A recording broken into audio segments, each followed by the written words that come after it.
ये छात्र छात्राओं, ऑनलाइन क्लासेज में आप सभी का स्वागत है। आज हमें बहुपद में अभ्यास 3.2 पढ़ेंगे। इसमें आपका है एल्गोरिथम विभाजन, जिसका दूसरा नाम है कलन विधि। तो आज हम भाग देना सीखेंगे। इसके लिए आपके पास f(x) दिया होगा, g(x) दिया होगा। f(x) आपका भाज्य होगा और g(x) भाजक होगा। हमें यह भी ध्यान रखना है कि भाज्य का जो व्यंजक होगा उसकी घात उच्च होगी और जो भाजक होगा उसकी घात निम्न होगी। तो यानी हम f(x) में g(x) का भाग देते हैं। तो हमारे पास एक सूत्र है, भाज्य बराबर भाज्य गुणा भागफल प्लस शेषफल। भाज्य f(x) है, भाजक आपका g(x) है, भागफल को q(x) से लिखा जाता है और शेषफल को r(x) से। यानी ये जो सूत्र लिखा हुआ है ये दोनों दीज आर सेम, यानी दोनों समान हैं।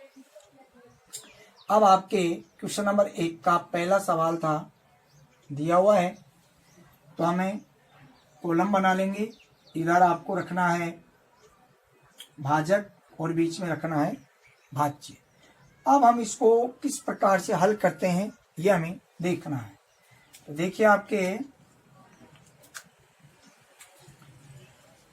यह आपका भाजक है, ये भाज्य है। तो भाजक की पहली संख्या है x² और भाज्य की है 3x²। तो हम पहले इसमें इसका भाग देंगे, यानी 3x³ में जब x² का भाग देंगे तो देखिए x की पावर 3 ऊपर है, x की पावर 2 नीचे है। घातांक नियम से घट जाएगा या कट भी सकता है, तो 3x बच जाता है। अब 3x हम यहाँ भागफल के कॉलम में लिख देते हैं। अब इसके बाद आपको क्या करना है, वापस इस 3x को इन सभी पदों से गुणा करना है। तो देखिए आपका 3x को इससे गुणा करना है 3x² तो 3x³ प्लस का 6x² x² से गुणा किया x² और प्लस का 3x। इसके उपरांत हमें इनके चिन्ह परिवर्तित करते हैं। तो जो प्लस का होता है उसको माइनस में कर देते हैं और जो माइनस में होता है उसको प्लस में कर देते हैं। तो देखिए, विपरीत चिन्ह वाले यानी समान जाति हो, विपरीत चिन्ह हो तो वो संख्या आपस में निरस्त हो जाती है, यानी कट जाती है। तो इनको हम काट देंगे। इनका योग 0 आ रहा है तो 0 को हम शो नहीं करेंगे यहाँ पर। अब हमें आगे देखते हैं, x² और माइनस का नीचे 6x² है, तो माइनस के 6 में से एक x² प्लस का कम हो जाएगा तो आपके बचेगा माइनस का 5x²। यहाँ पर 3x में से 2x गया तो माइनस का 1x और प्लस का 5। फिर वही प्रक्रिया करेंगे हम, यानी 5x² में x² का भाग दिया, x² कट जाता है और आपका माइनस का 5 बच जाता है। तो हम भागफल के कॉलम में लिख देते हैं माइनस का 5। अब हम भाजक के सभी पदों से -5 को भी गुणा करेंगे, जिस प्रकार हमने 3x को गुणा किया है। तो मल्टीप्लाई करें हम, तो माइनस का 5x², माइनस का 5 दूना 10x प्लस और माइनस गुणा होकर माइनस और 5 एकम 5। अब वही प्रक्रिया देखते हैं चिन्ह परिवर्तित करने का।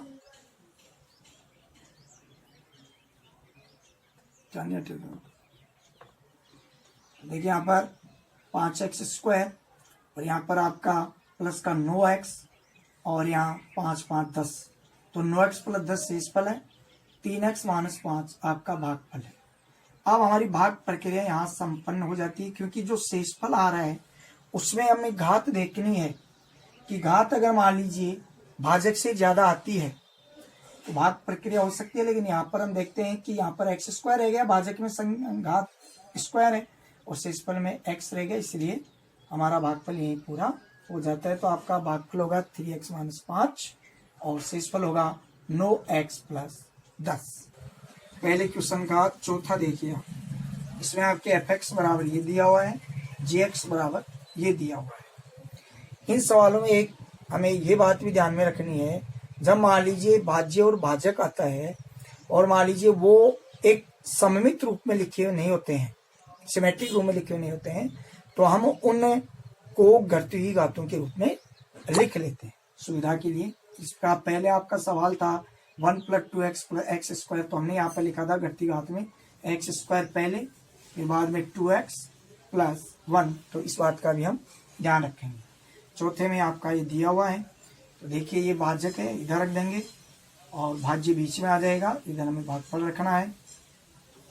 यहाँ पर देखिए 9x4, 9 की घात 4 है, इसको हम डिवाइड कर रहे हैं 3x², तो इसमें थोड़ा घातांक नियम भी देख लीजिए आप, 3 × 1 = 3, 3 × 3 = 9, तो 3 तो वैसे आ गया। अब देखिए x की पावर 4 है, तो घातांक नियम से हम 2 को ऊपर ले जाते हैं तो धनात्मक से माइनस बन जाती है, तो 3x²। चाहो तो हम यहाँ काट के भी बता सकते हैं x², तो आपका 3x² बच रहा है, वो यहाँ भागफल के कॉलम में रख देते हैं। अब इस भागफल के पद को भाजक के सभी पदों से गुणा करते हैं। देखिए 9x4 प्लस का 3x³ बन रहा है, लेकिन हमारा जो भाज्य था उसमें x² की संख्या पहले पड़ रही है, इसलिए हम क्या करेंगे, सिमेट्री रूम में रखने के लिए पहले हम 3x और 3x² का हमें यहाँ पर गुणा रख देंगे, तो यहाँ पर आएगा आपका 3x²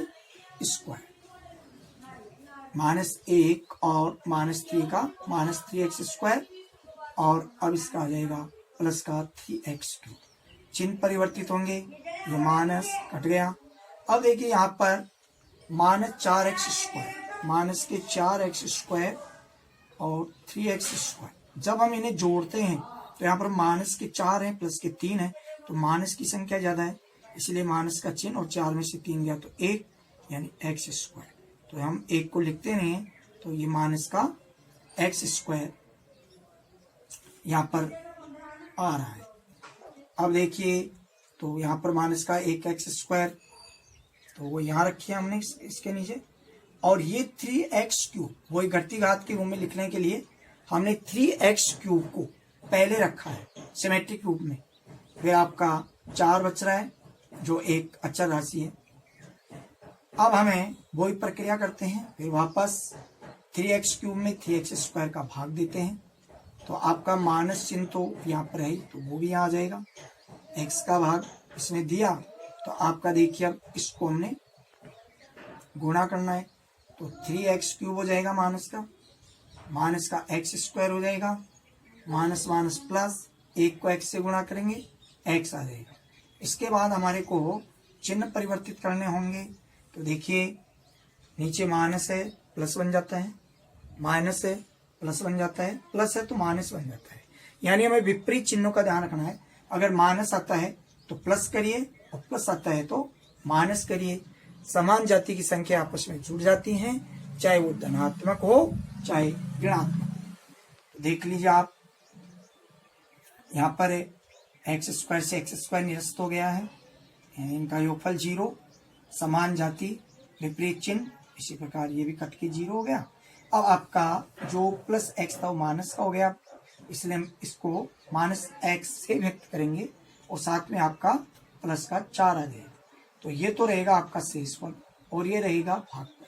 यहाँ पर भाग प्रक्रिया पूरी हो जाती है, क्योंकि शेषफल में जो x की घात है वो उसके भाजक की x की घात से कम प्राप्त हुई है, इसलिए भाग प्रक्रिया आगे संभव नहीं है।